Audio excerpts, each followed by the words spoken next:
Now, let's backtrack for you a little bit. I want to get you up to speed. This is how it got going as we watch it. Group of bikers surrounding this SUV, and the one biker right there, that's Chris Cruz, slows down in front of that Range Rover, and the driver cannot stop in time. So bumps him. That escalates things. Now the SUV after that is stopped, and the driver says he's surrounded. They're beating on his car. They've slashed his tires, so he takes off. And in the midst of that, we know that he runs over at least one of the bikers, Jamie Esses, who was badly hurt.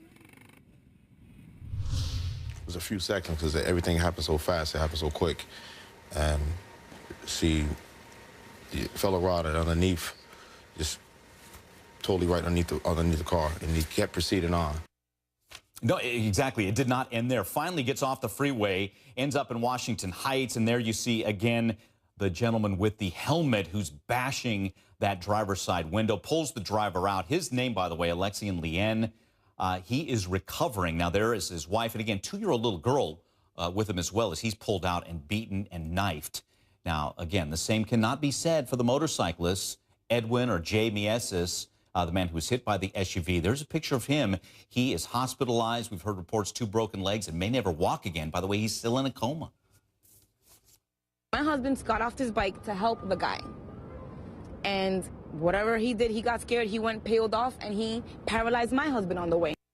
Each piece unfold out in front of us here. Jeff Gold back with us, our one-man justice squad. All right, how could anyone prove, you know, it's a sad situation here that the guy is injured so severely, Jeff, but is he an innocent victim in all this, and how can that be proved? Well, I mean, from what we know, he is an innocent victim. We don't know why he got off the bike. We don't know as what his wife said, if he went off to help or inquire, or he was going to do something else. And I think we'll never know that. I think that he will recover in a civil suit from somebody's insurance, whether it be the drivers or the other motorcyclists or someone. There'll be a deep pocket somewhere, I think. Let's just hope that that he survives. He's in a drug-induced coma now because he has spinal injuries. I mean, it's a tremendously complicated case. Look, you know, the driver himself, while he did flee the scene of an accident with injury, which could be an issue, look at where that motorcycle was, you know, in the right front, you know, passenger side. I'm sure he couldn't see that motorcycle, and all he could see is the people surrounding, maybe tapping his vehicle with a 1-year-old in the back seat. He and his wife out for a 1-year anniversary drive. You certainly can understand what he did, but it's a complicated situation.